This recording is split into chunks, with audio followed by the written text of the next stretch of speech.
record onto this computer. And what is the date? The date is Wednesday, February 6, 2019. This is the 2019 Chennai Storytelling Festival video conference. And here we go. We are discussing storytelling for creativity, teaching, training, and healing, and anything else. So who would like to begin?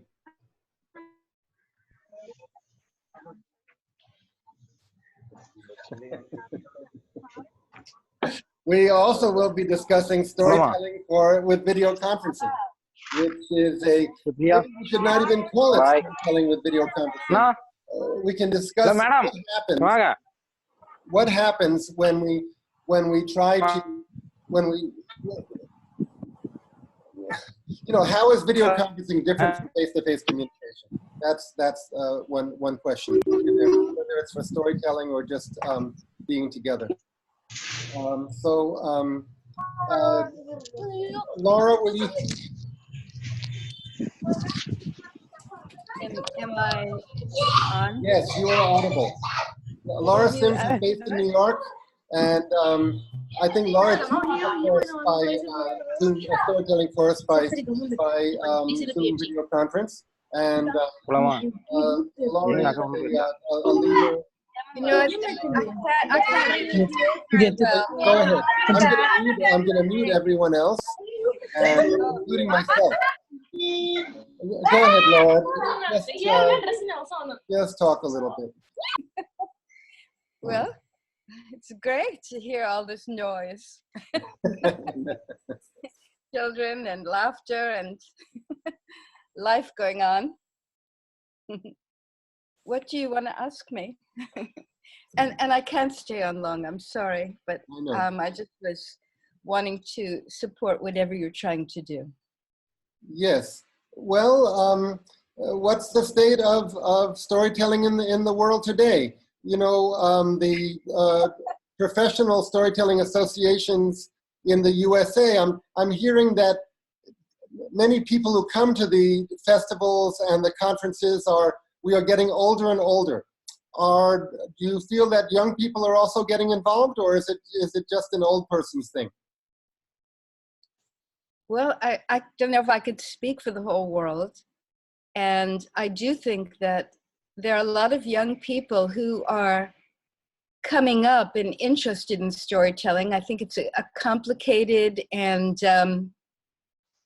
interesting situation with storytelling at present, partially because I guess what is most popular in the United States, what young people are most drawn to, is the narrating of personal memoir stories, with the idea that that is factual or truth, and that the traditional stories are not truth.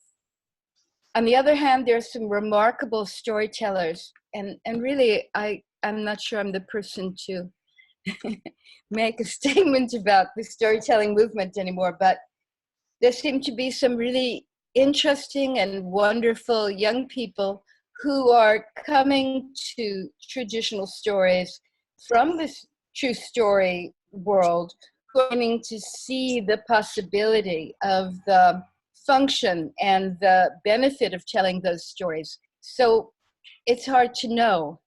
I mean, we live in a very, very fast-paced, materialistic world.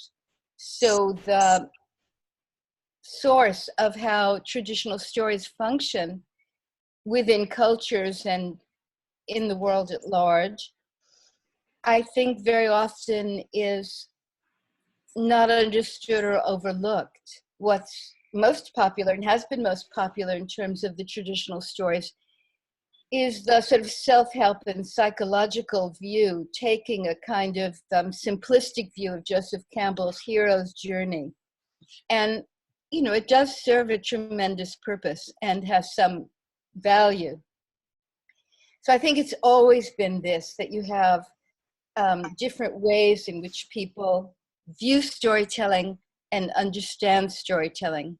It's probably up to each one of us to keep developing what we're doing and deepening our understanding of how we benefit others beyond our own interpretation or opinion of storytelling, to bring back into the world this kind of connectivity and sort of big compassion that's needed, rather than always just supporting our own territory. We seem to be in a crucial state in the world, especially with the backdrop of climate change and increasing nationalism and so forth. But the storytelling, I think, is very, very important in all of the ways that it's developing. From, for instance, your passion for technology and digital storytelling and teleconferencing. The more we communicate openly, the better off we are. But we can certainly use each of these aspects for really doing tremendous good, or we can use the same things for doing tremendous harm, depending on our individual development and relationship to our ego. So how do I know what is going on? Let's say that it's pretty remarkable that over these 60 years, up from these very, very old roots, has risen up a revisiting or a revisioning of stories into the world.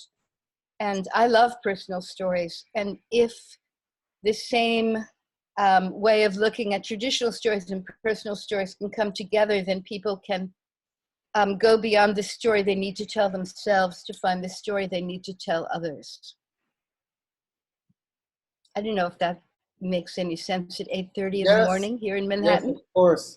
You know, I first began studying with Laura 40 years ago, where I was I don't know, a late teenager or early 20s. It's hard to believe, 40 years ago. And Laura, at least I hear your voice in my head. I don't know if I've just made it up.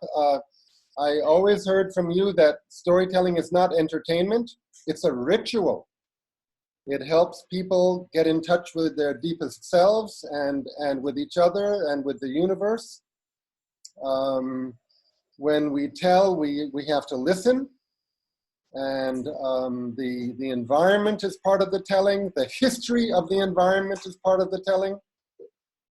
So as Laura taught me about storytelling, storytelling's not a light thing. It is a psychological, spiritual encounter and journey and communion.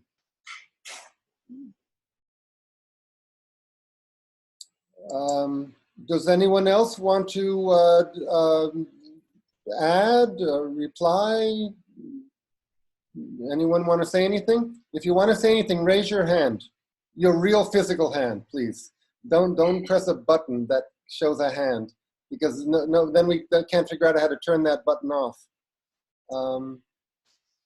All right, so Laura, what I'm hearing from you is that there's a lot of personal experience telling going on, and you suggest that people continue to rediscover the value in traditional folk tales and mythology. You know, I'm always telling people, you don't have to literally believe in a god or goddess to love the mythology about that god or goddess. That there's a certain poetry and representation of elements of the universe and representation of our elements of our own psyches in mythology. And what I'm hearing from you is that you're appealing that people, learn. I have a nightmare that this generation, the next generation, people are not going to know any ancient mythology of any culture. And it's just going to make for kind of shallow people. Actually, lately I've been talking to storytellers in the United Kingdom, and many of them are really strongly returning to mythology. Hi, Tim. returning in a poetic, symbolic way, without, as Joseph Campbell encouraged, and many scholars encouraged, to take it on a metaphorical level, but not necessarily on a literal level. I don't think myth was ever meant to be literal. Then it was turned into religion.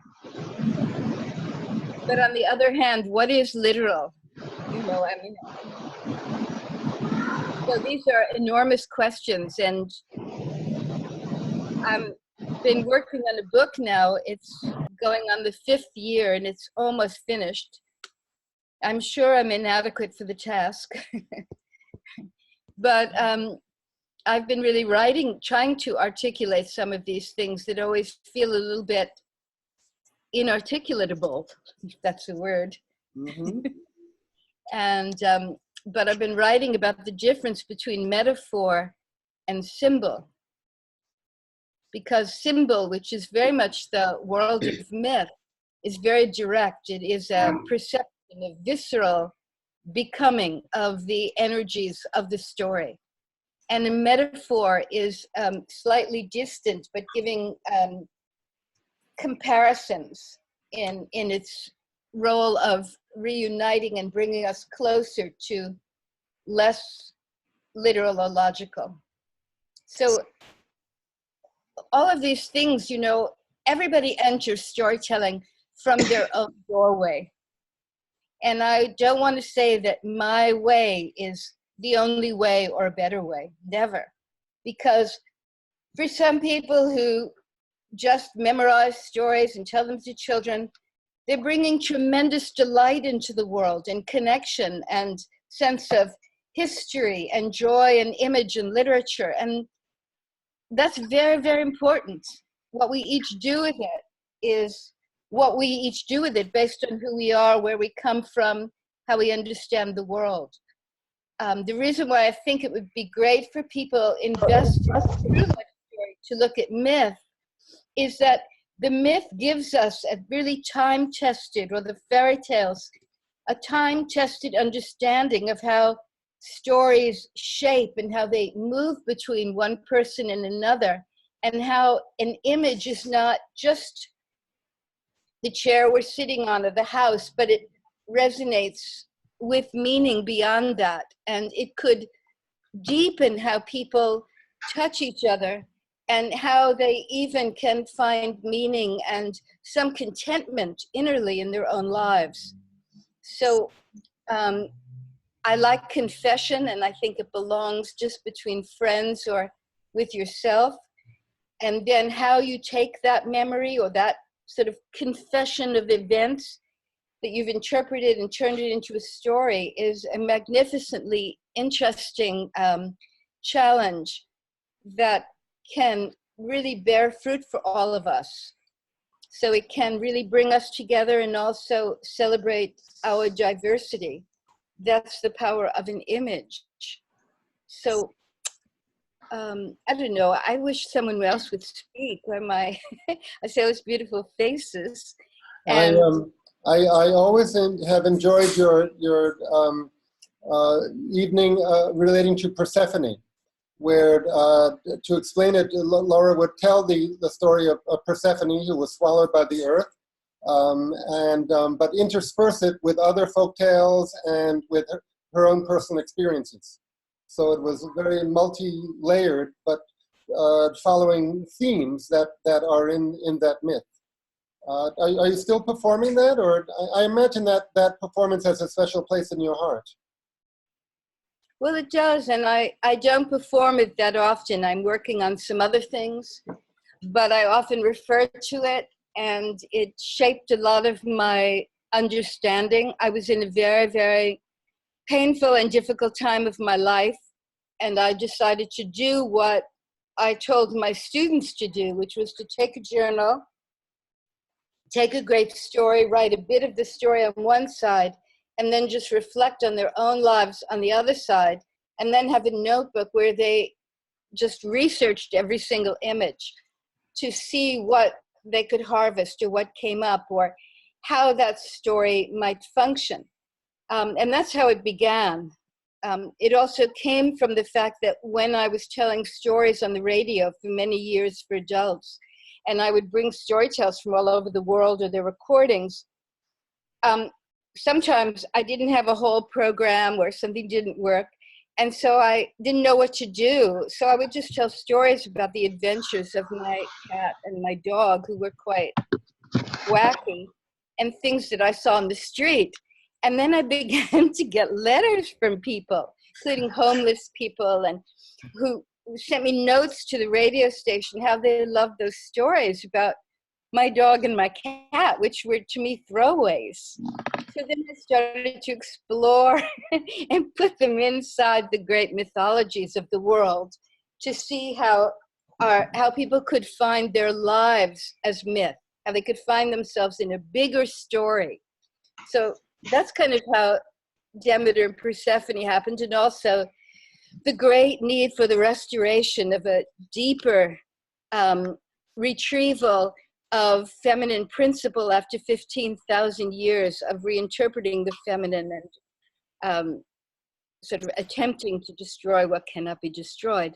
So that story, which was enacted in ritual for thousands of years and actually is the basis of much of Catholic ceremonies and ritual, it really is one of the examples of the story of the feminine journey.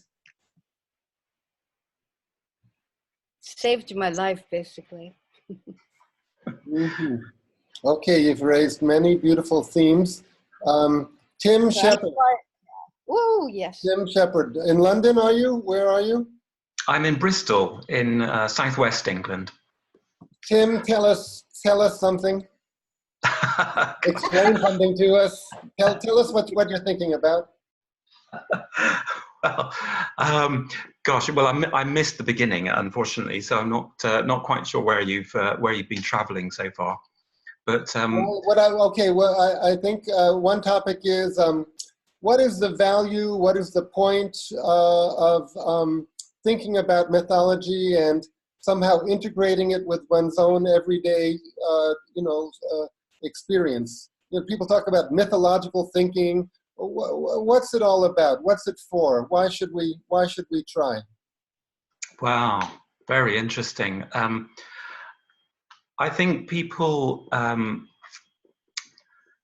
come to myth with the amount of profundity that they are capable of, which varies a lot between people, and then it takes them deeper if they allow it. And it's a very profound tradition, and no matter how profound you think you are and how profound you think your thinking is, it's more. There are everyday practical levels, there are psychological and emotional levels, there's kind of the development of the person through life level, but there's also spiritual level and a deeper spiritual level. So really people approach it on whatever makes sense to them, and it can take them further than they imagine. So relating it back to everyday life is always important, because you have to make sense of what it's going to offer you. You've got to use it in some way, whether that's taking you on a spiritual journey or helping you with who you are, or helping you see what you need in life and how to behave with people. Obviously, the myths themselves deal with very archetypal ideas and characters and essences within ourselves, basically, and within the divine. So those are, I think they call to us, really. People get drawn into myth because they feel the deep power of it, and it seems very significant, very important somehow. And I don't think everyone really thinks much further than that. Some do, some don't. Mm-hmm. But it really calls to us, and I'm very interested in what Laura was saying about symbol and metaphor, because I think in this age people just do not know about the language of symbolism. It has just dropped out of usage in most of the world, I think. Not entirely sure, certainly in the West. But the language of symbolism always used to be a very deliberate language. And it does vary as to what the symbols are from culture to culture. But what they symbolize is always the same, the essence of, well, the most important things in the world, which is the soul, the divine, the cosmology of how we understand the universe, and the symbols are veiled, deliberately so. So you have to work at them to really see what they were intended to mean. But of course, in your finding of what those meanings are, you bring to it whatever you have within you. So you may feel just exploratory and finding out what you feel about it. You may look to the older language of symbolism, which was there to deliberately communicate specific ideas. But the whole of myth, I think, is very much about the deepest, most profound messages that people in older times decided were very, very important to communicate to their descendants, to the rest of the world, and to preserve those, whatever are those most important messages, are always about the deepest part of ourselves. And the spiritual journey is the deepest, most important thing that all cultures have ever really been concerned with. You see the amount of energy that goes into doing that, building temples, organizing people into doing spiritual activities. It's always that which keeps people inspired, I suppose. Go ahead. Yeah. Well, I'd like to share one thing, which was a sort of a little story in a way. And then, Salmi, I'll call on you in just a second. Go ahead. There was a man called Plutarch, and he was a high priest at the Temple of the Mysteries in Greece, in the, was it the Temple of, it wasn't Ephesus, it was one of the temples of the mysteries anyway. I can't remember which one now. Very famous anyway. And he was initiated into the deepest of the mysteries. He was the person who understood most and knew what all those hidden secrets were, because it was a tradition built on preserving secrets, from not casting pearls before swine, as we might say, not taking the deepest, most precious mysteries and opening them up to be just sort of treated with contempt by people who weren't interested.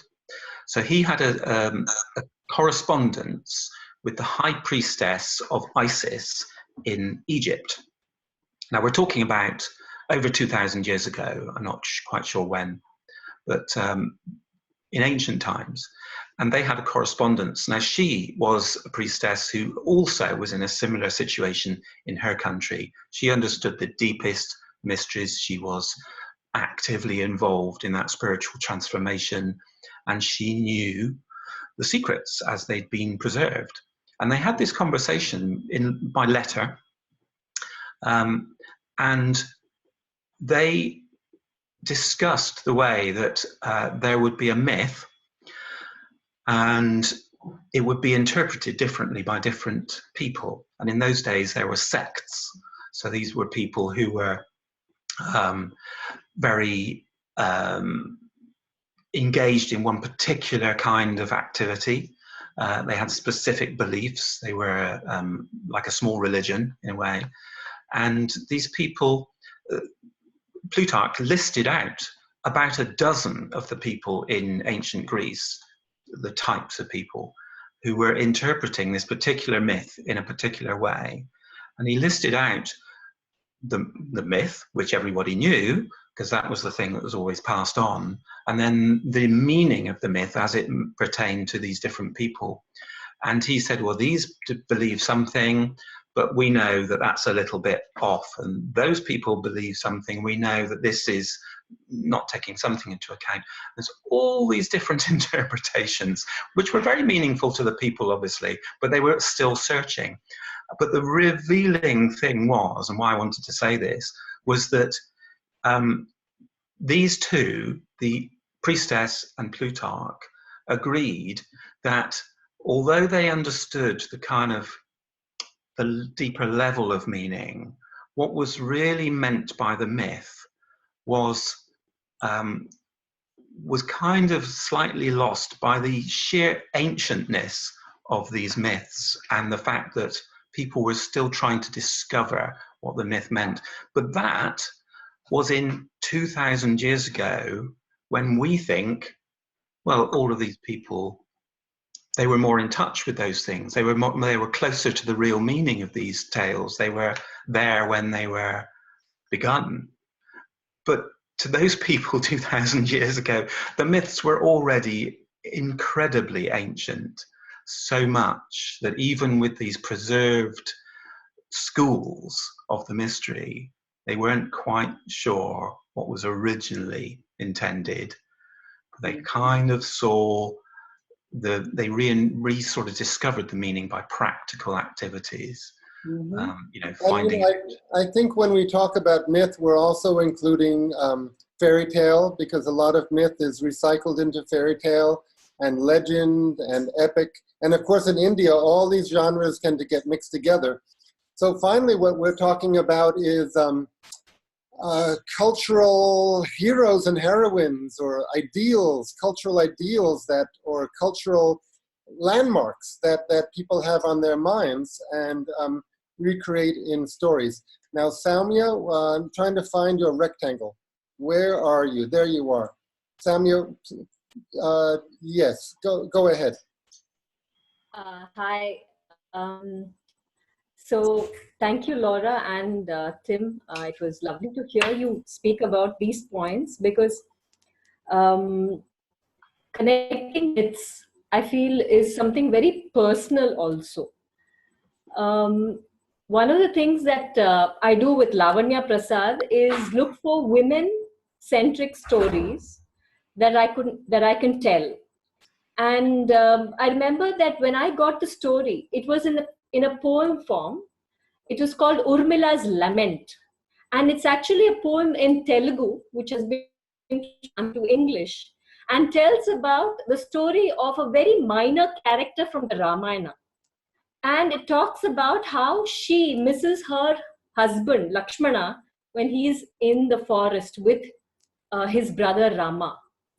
Now, why should this story attract me? Why should it pull me into its depths? And as the story unraveled, I realized that the main priest, Urmila, has to go to sleep. She takes on a curse where she sleeps for 14 years till her husband comes back, so that her husband can stay awake. Lakshmana can stay awake with Rama and take care of his brother.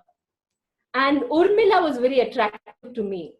And that 14 years that she was in a state of sleepless sleep and partial wakefulness. And there is also a little bit in that story which talks about her waking time was spent reading the scriptures. And I realized it was a beautiful metaphor for depression. And it just blew my mind that how beautifully they've woven the story through this woman's character. Obviously, she's going to go into depression if her husband will leave her 14 years. While Sita could accompany Rama, Urmila could not. She had to stay back. And what would a woman do without a husband for 14 years, going to depression? And it was so beautifully told. And this story comes from the people, the local women. They sing the story in the villages. So that's just an example that I feel when we speak broadly about mythology, there are in India, mythology has so many local folk versions. It's not this big thing that has been captured on a script, which is a scripted version that is actually what should only be told. But actually, if you delve deeper, everything has smaller and smaller or more minute story versions, and that comes from the people talking about their own personal experiences that they put back into the story. So I think that's what mythology means to me. It's really taking what the people felt and giving it that larger than life perspective, so that when it goes back to the people, it's like unconsciously going into their psyche. That's something that I just thought that with both of you sharing about mythology and Eric triggering off the question on how we connect with mythology, I thought I should share this with you. And I also feel certain stories draw us. They draw us to it as we move into the journey of storytelling. And in many, many ways, the stories that draw us are the stories that make us who we are. And that's why this is so powerful. This beautiful thing called a story is so powerful, because at the end of it, I think it's all a self-diagnostic tool. Mm-hmm. I know it sounds very high-fi, but yeah, it is something that helps us diagnose ourselves. And isn't that what this journey is all about? Thank you. And it's really not about believing or not believing in a particular divine figure, because one thing I love about India, and one reason I've moved here, is that there is a certain flexibility and an embracing of opposites in terms of, I've been told by Hindu priests that the divine really has no name and no shape. But sometimes we like to have symbols and stories, so that's why there are the different gods and goddesses and these stories. But on one level, it is beyond name, beyond shape, beyond story. So if that is built into the mythology, built into the culture. So there's not a lot of struggle here as there is in monotheistic traditions about is it so, is it not so? It's both. It's both so, and it's also not so. Lavanya Prasad, did you want to add anything? Because Salmia mentioned you've been working on this project together. Yes, Eric, thank you so much. Yes, it's a beautiful journey for Soumya and me, because we've discovered ourselves in the process of finding stories, and I completely agree with what Soumya says. I think we are drawn to certain stories, and we just discover so much of ourselves when we delve deep into the stories. And with Laura and Tim sharing their insights on mythology, I love mythology. For some reason, I'm always getting into mythology and trying to find out their inner meanings. It was so interesting to see Laura point out how symbols and metaphors could differ. That really got me very intriguing to find more about it. One story that comes to my mind immediately is the one which I happened to incidentally read about, Meenakshi, Madurai Meenakshi. Madurai Meenakshi is a goddess in India, Shiva's consort. And what's very beautiful about it is, when the goddess was born, she wasn't born, she was just given to the king and the queen. And when she was when her birth happened, she was born with 3 breasts, and the people were very scared. The mother, the king and the queen were very scared that why should a child be so different from the other child, and they were very worried about the future of the child. And it says that the people came, the prophets came, and they predicted that things would get normal when she meets the man of her dreams, or when she meets the person whom she would marry. Incidentally, Meenakshi grows up to be a warrior princess. She is the one who is taking care of her father's kingdom, and she's the one who fights the enemies, and she grows up to be a warrior princess. But when she meets Shiva in one of the wars that she wages against him, the moment she meets Shiva, they say that the third breast disappears, and she gets back to the feminine self. And what was very interesting about this to me is when I was telling this story to my elder daughter, she's 14 now, she immediately asked me, Amma, maybe that third breast was actually symbolizing the strength that she had, and why should she lose it when she had to meet her husband? So it was very beautiful for me, that moment. And I was very drawn to that story, and I was trying to understand what it could be when Laura mentioned about a feminine energy, a feminine story, a story about a feminine energy that could never be, taken away. I think I really connected to this story. And I'm now sitting and thinking as to what it could mean. I mean, is it a symbol or a metaphor, or how we are trying to take it into the lives of us? And like Saumya pointed out, I think each one of us predicts the symbol in a way that is very personal to us. And that is the beauty of the whole story. And adding to what Tim said, the Urmila's lament story that Saumya told us right now was a version of the tribal people in the Andhra Pradesh region. But the same story is depicted differently in a different region. So we used to always wonder as to why this happens, and why each sect of people, sect of tribe, try to depict a story very differently.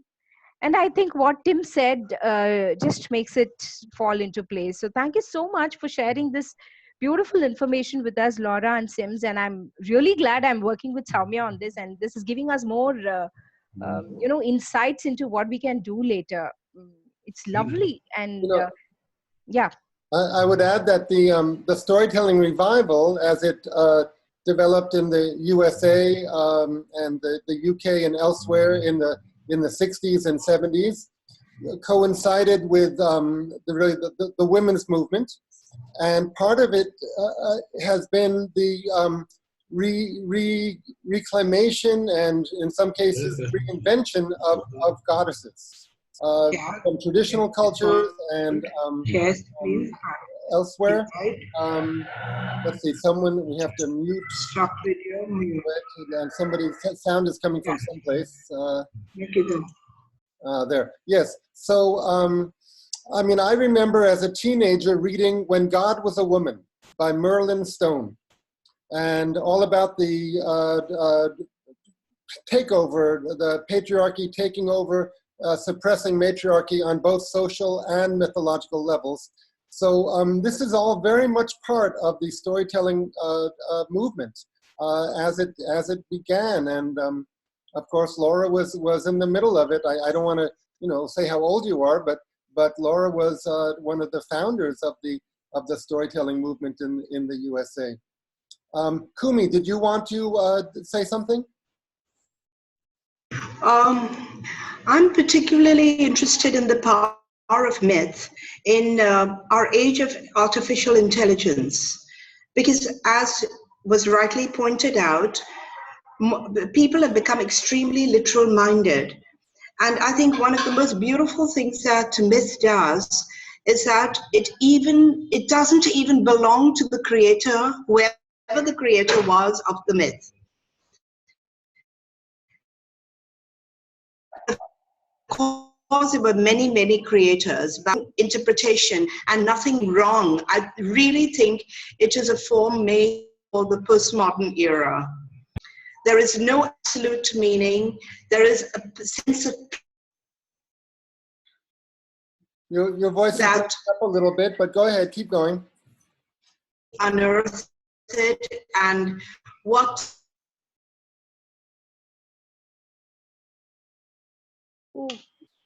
Kumi, your voice is breaking up a little bit. Does anyone want to channel Kumi, kind of add to what she's saying, or is anyone Is I want she to hear striking a what she's chord? saying. Go ahead. Who? So If can you somebody, hear me? go ahead. Kumi, you want to try to keep talking, but your voice was really breaking up there. What to do next? Who would like to speak next? Or we can we can stop. Vasugi, Banu, Lavanya Srinivas. Do you want to? Can I ask a question? We have all these wonderful, well, Somya's raising her hand, but wonderful storytellers from India, and you live in a world that is still so related to mythology. And so I would love to hear more about how that's affected your life. And I think Somya talked about that a little bit, but it's such a different way of growing up than how I grew up here, Brooklyn, New York. I want to ask Indian storytellers, in any of your cases, did you go through a phase of saying, I don't want to go to the temple, I don't want to do the rituals, and then have you come back to it in a symbolic way, or you want to speak a little bit about your relationship with some of the traditions? Banu, did you raise your hand? Yes. Go ahead. So to answer Laura's question on how or in what way the myth and the beliefs is affecting our life. So to answer that question, every celebration in India which we celebrate comes with a story, comes with a myth. So there is no celebration which is without a myth as a background or a story behind it. So we are closely associated with myth. Our life is so much associated with myth and the stories behind it. Thank you, Laura, for asking that. I have a different take. Actually, my generation kind of took to myths and the stories that were passed on from my grandmother and the stories I heard about Mahabharata and Ramayana. We just heard it and we part of our life, But as a storyteller mother, children, they don't take everything the way we took it. It's not that there's a question for every sentence. Ask me why this, why this, why this, and then I feel, of course, it helps for me to finally say, this is how it is. This is how I was told this story.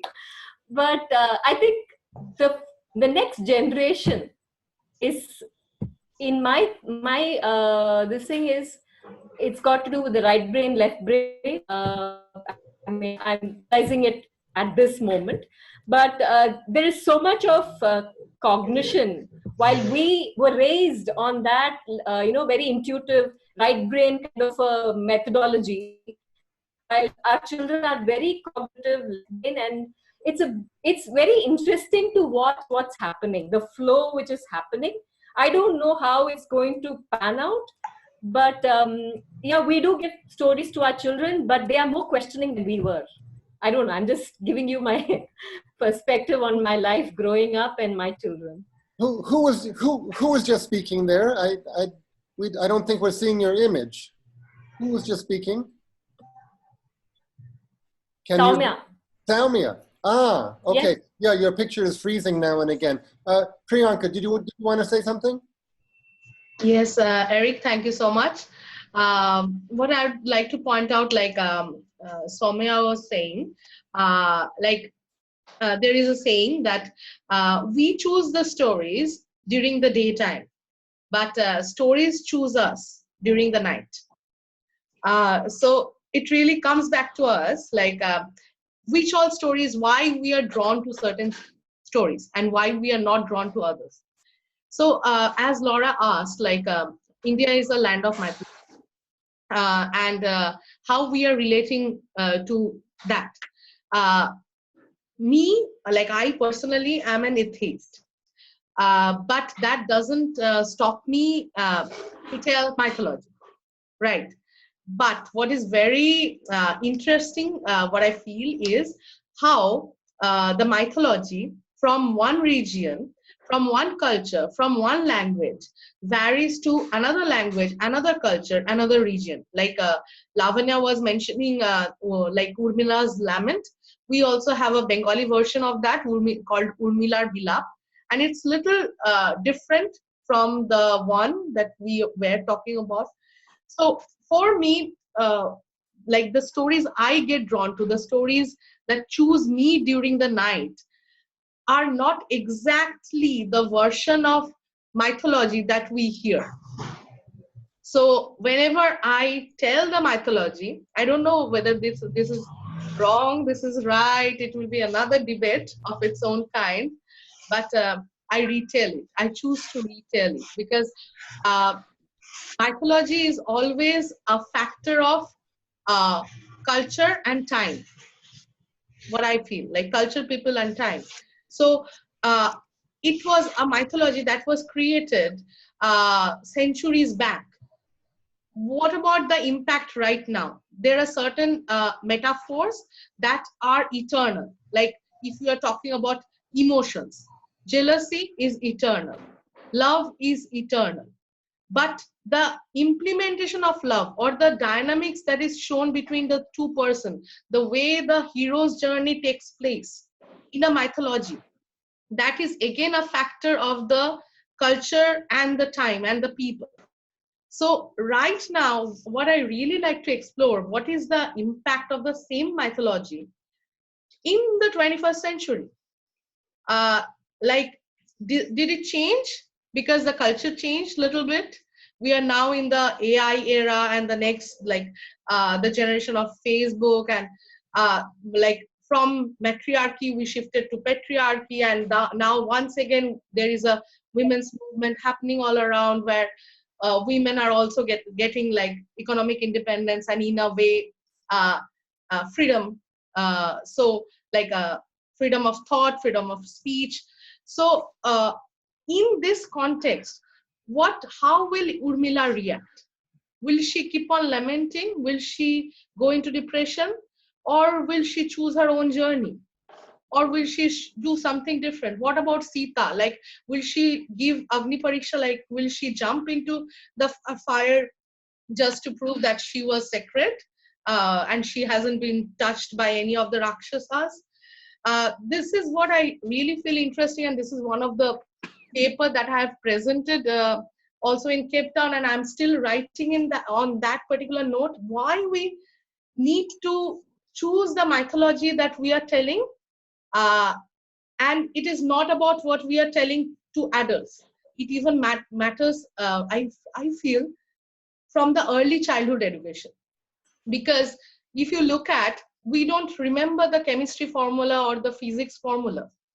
But what we remember is Ramayana. What we remember is Mahabharata. So what we remember is Sri Krishna. So if a child, if a boy of 3-year-old is told a story about Sri Krishna very gloriously, that the Sri Krishna is stealing the clothes that are kept on the ground. He is sitting on the branches of the tree, and the Gopia, the shepherd girls, they are having bath in the pond, and Sri Krishna is stealing the clothes. So, but still Sri Krishna is glorified. But in today's context, in 21st century, when once again the myth is the factor of the culture and the time and the people, how will you term Sri Krishna? He is a stalker? He is a molester? Like, what exactly? So what I feel is like, it's not because I personally have not, like Eric was saying, that it doesn't matter whether you are going to temple or whether you believe or not. It doesn't matter whether I am a strong believer of Hinduism or not. What matters is what exactly the myths are going to tell. Like, what am I going to communicate to the part of the society? Are they going away with a good message, or like I know like this is a long discussion, and this opens up a Pandora's box, and especially because the kind of government and the kind of era that we are right now living in India, retelling of myth is not a very good idea. But as storytellers, I feel we have some kind of responsibility, because with us, the world opens. Somehow the stories of the Mahabharata and the story of Ram still are very widely known. I know not so many people go to 3-hour or all-night performances anymore, but all these stories are very known. So even in business workshops, which is the way a lot of us, the only way a lot of us can make money in the storytelling field. When we get called to do a soft skills or life skills or communication skills, team building workshop for a corporation in Mumbai or such, we can use the characters. Discussing the characters can be a very good trigger for discussing behavior and discussing choices that people have to make in the workplace. So I don't know if storytelling is going on so much here, but somehow the stories are still very much on people's minds.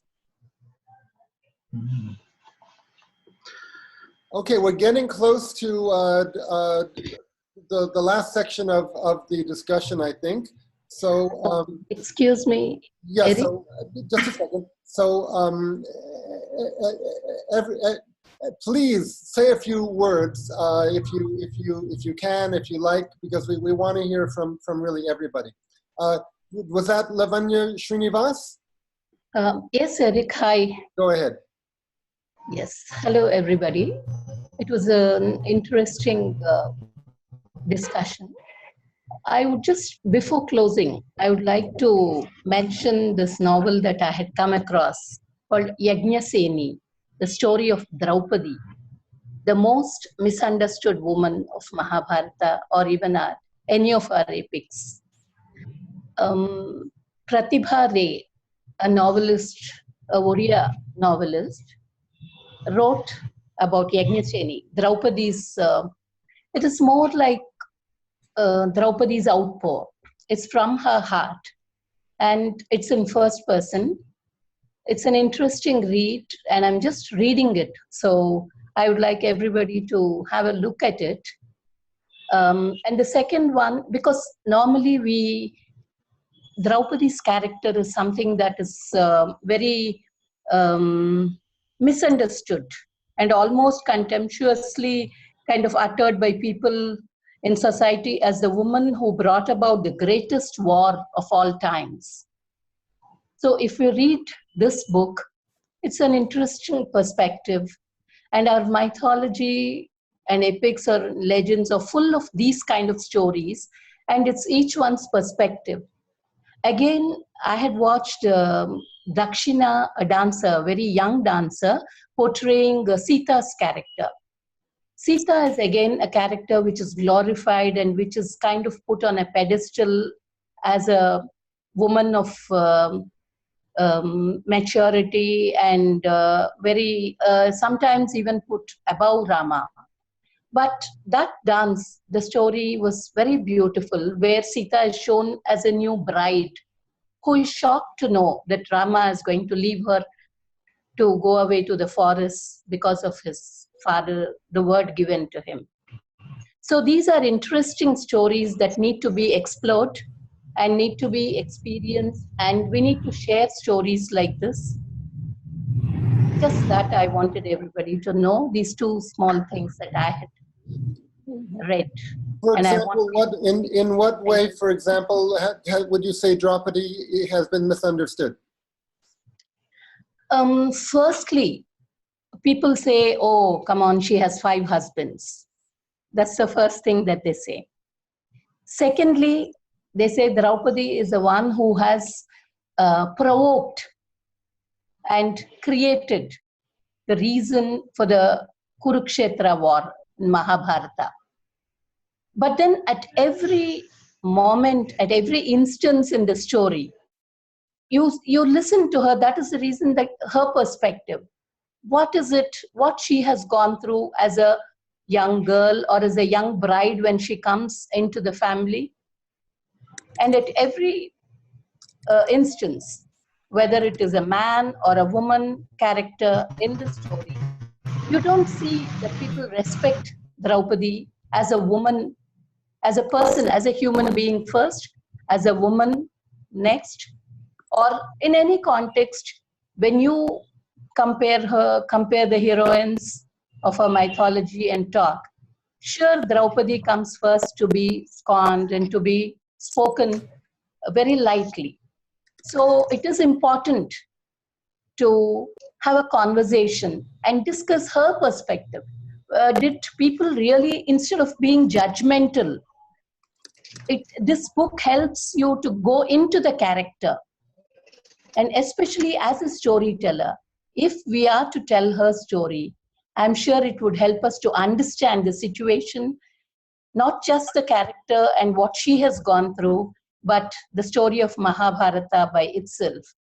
It's a great learning, and it's a wonderful read. It is very exciting and a beautiful style. The narrative is simply very, very simple, very spontaneous, and very connected. Maybe we should have sessions where we can share stories, where we become the characters, and you already have this personal and open mic sessions that we have sometimes.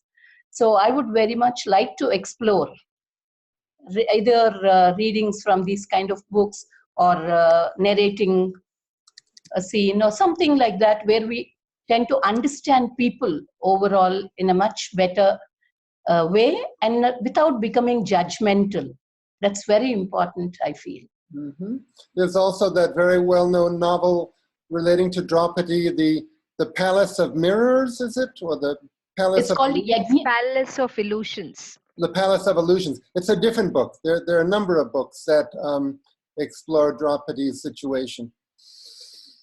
Okay, anybody else you want to add? This conversation really has focused on using mythology, and especially the female aspect.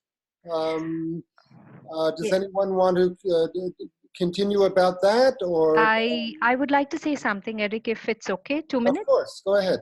Yeah, so I completely agree with Priyanka's thought. I mean, when she said that creating mythology has got a lot to do with the culture and the time, I think it makes sense.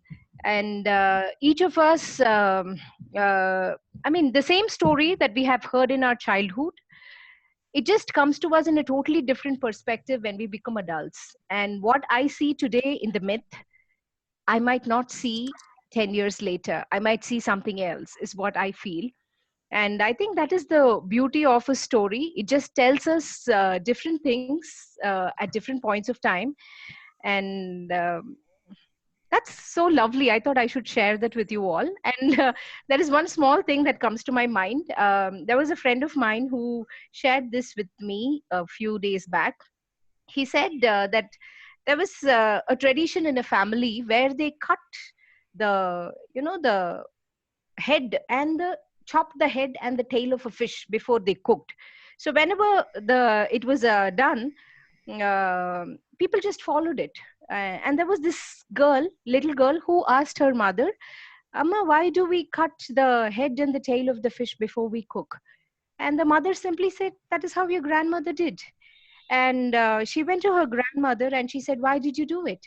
And the grandmother said, "I'm doing it because that is how your great grandmother did." And she goes back to her great grandmother and she asks, why did you cut the head and the tail of the fish every time you wanted to cook it? She thinks for a moment and she says, "That's because my pan was not that big."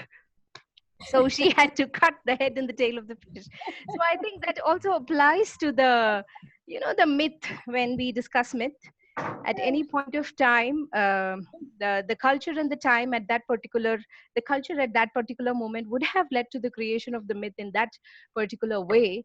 And like Priyanka said, we as storytellers have responsibility to just I don't know, tell it or take it forward the way that we think might suit us at this point of time. It was a very interesting conversation, and thank you so much for all your inputs. I think it's beautiful that we're all connected together and this happened today. I'm very glad.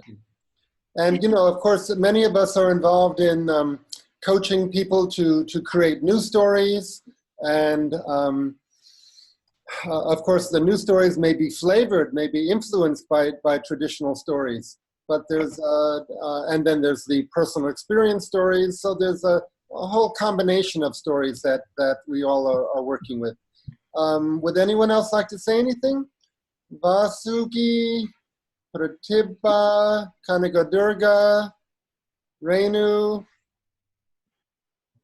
Renu, yes. Wait, we're trying to, there you go. Renu, please. Can you hear me? Yes.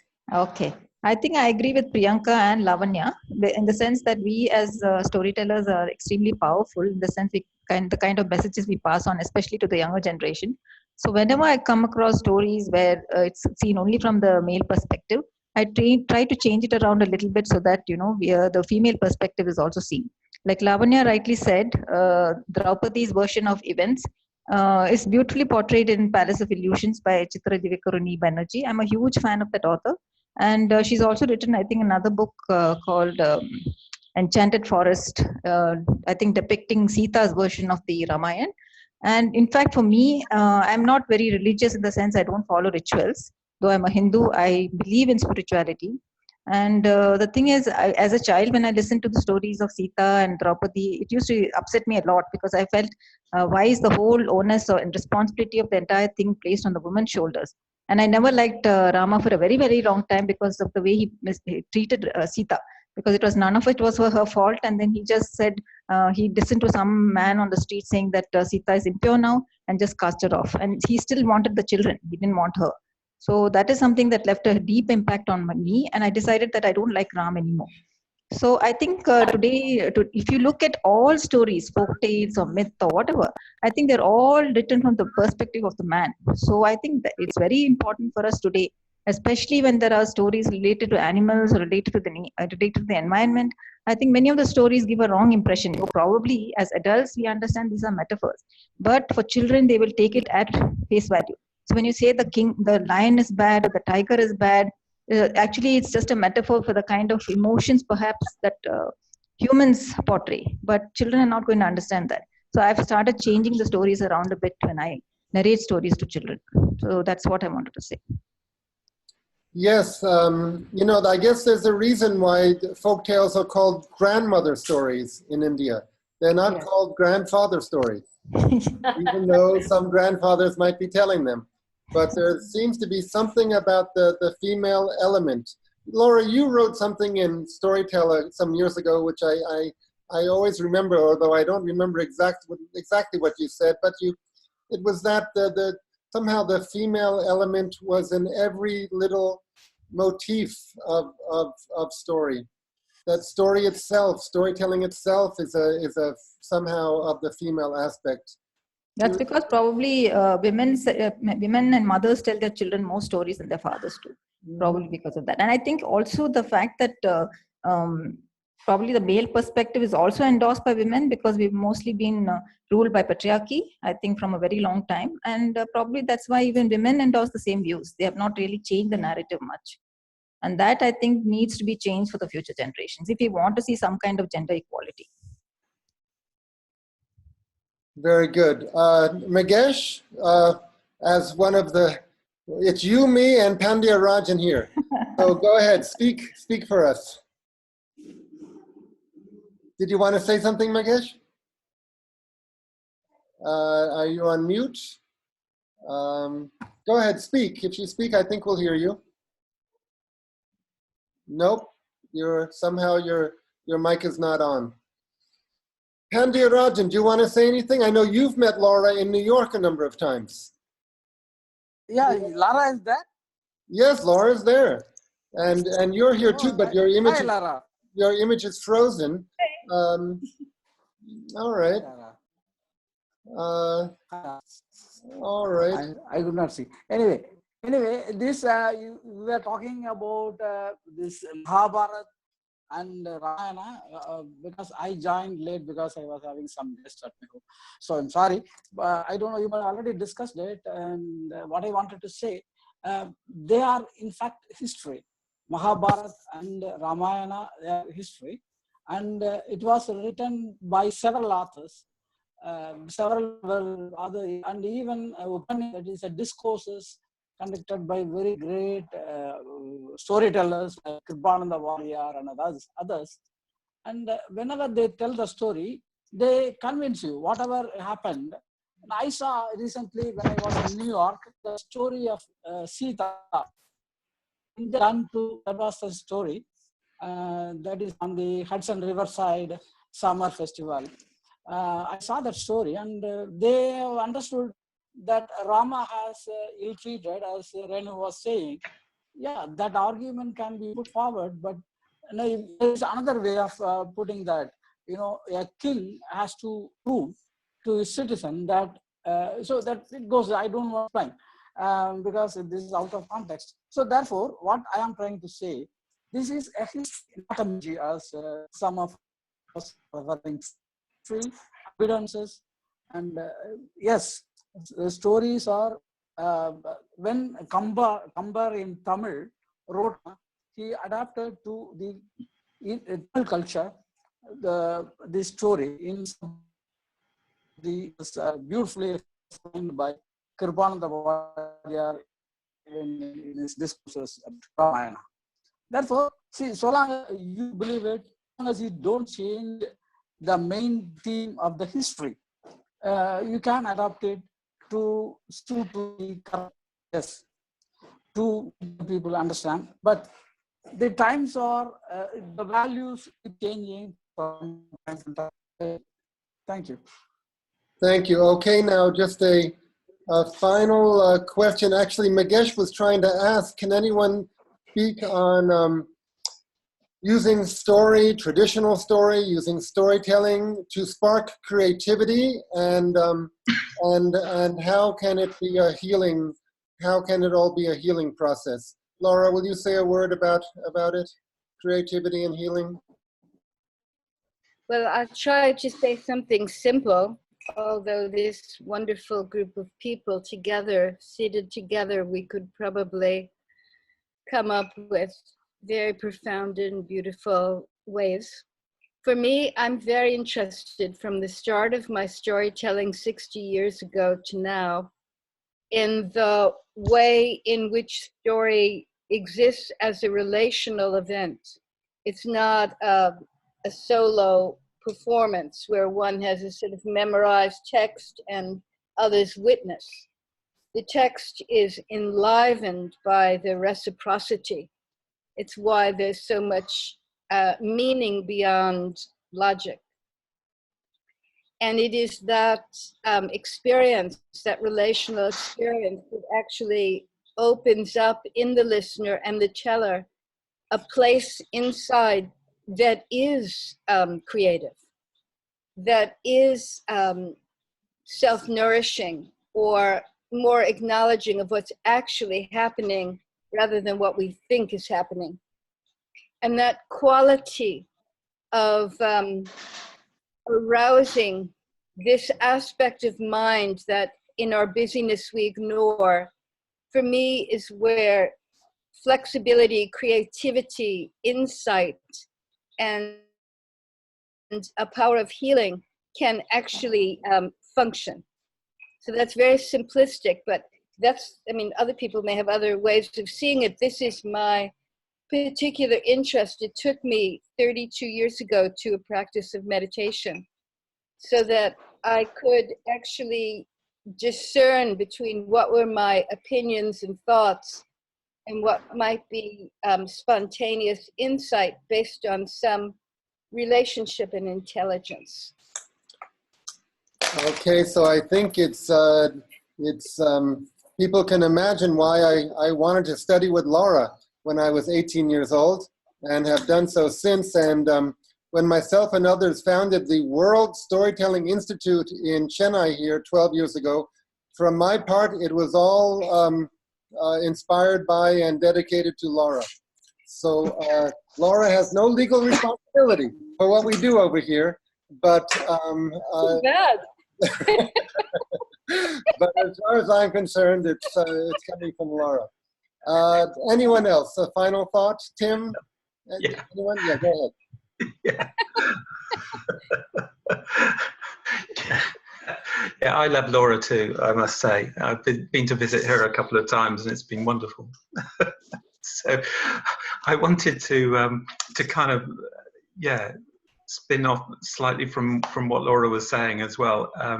There's so much really. I think a lot of the difficulty people have with myth is confusing the levels of what it means. Not so much what it means, but the levels of that. And in ancient times of interpreting mythology, which has always happened, as I was saying earlier, really, there's always been understood to be different levels of what these things refer to, and myths and the celebrations and ceremonials that go with them are all working on different levels.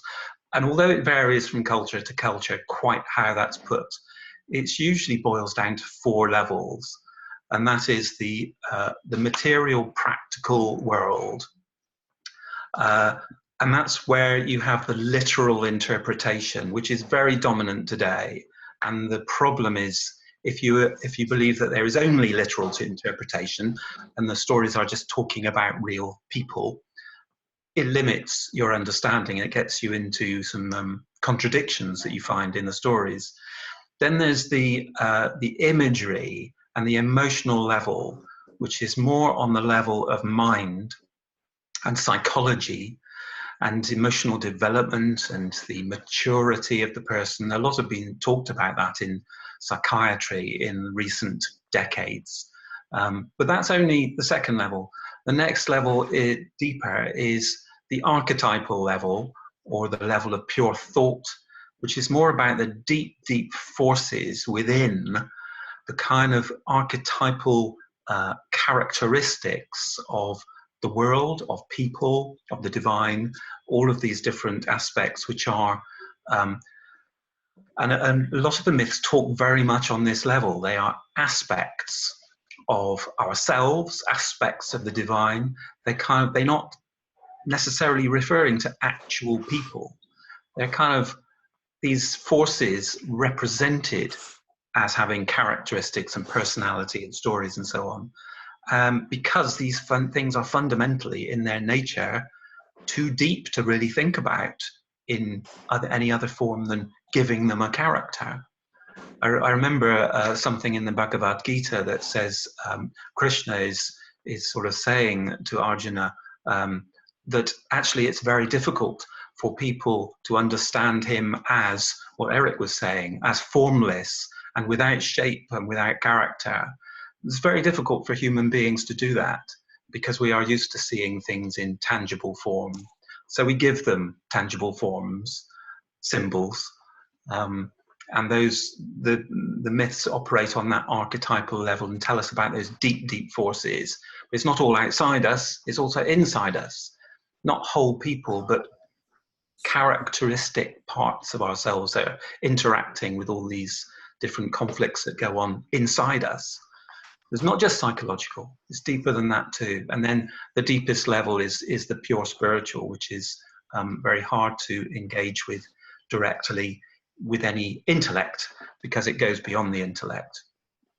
But those 4 levels, I think, are very useful to bear in mind when you are trying to find the meaning of the symbols and the stories. But the myths draw you through those levels if you're willing to go. And that's where the healing happens, to get to the point, because it draws you into those essences that are there within you, and they bring them back together and start to make you more whole, as you start to see those eternal forces playing out in individual specific events or people in your life. But underneath that is these primal forces which are always there. like was it Salmia? I can't remember who mentioned these sort of great things like jealousy and love and so on. They're always there, but they play out in different situations. So looking a little deeper, those myths help you see those kind of primal patterns, and that brings you a bit back to yourself. I think gives you a perspective, which is not so much involved in the kind of tussle of politics and this person I don't like and that person that's doing stuff. You know, it's more the eternal. Myths tell you about the eternal.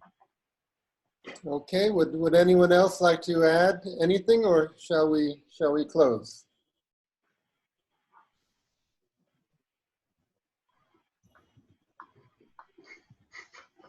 Go ahead, Pratibha. Hello everybody, I am Pratibha. Though I'm not as eminent storyteller as you people, but I would like to add one thing here. Someone just mentioned that we follow traditions so blindly. Am I audible? Yes. We follow certain traditions so blindly, and in our so-called mythological tales, I feel that naming it as mythological makes one person question about whether to believe it or not. So certain tales are there which also convey the things that we follow as tradition so blindly. Like, for example, there's a tale in Mahabharata where Krishna's pastimes. So there are very short tales on Krishna's pastimes where Krishna has gone against worshipping Indra, which was considered as a tradition. And he stopped that tradition after questioning, the same way as this small little girl questioned her grandmother and great-grandmother about why the fish is chopped from the head and from the tail, right? So there are certain tales which do convey that we shouldn't follow certain things so blindly and always question them. So these tales I would certainly like to narrate to children because they always are inquisitive and would like to question the existing whatever mythological tales are there. Great. Okay, so tomorrow here in Chennai, we're going low-tech. We have a day of workshops for college students, but Friday and Saturday, India time, we are offering almost 2 full days of workshops that we are going to try to use Zoom so people can join the workshops. I don't know if it's going to work, but if possible, if anyone's interested, please give it a try to join us. I think now let's stop the recording, and then we can just say goodbye to each other without the recording. Shall I stop the recording now? Is it okay? Yes. Okay. Thank you everyone for watching and listening.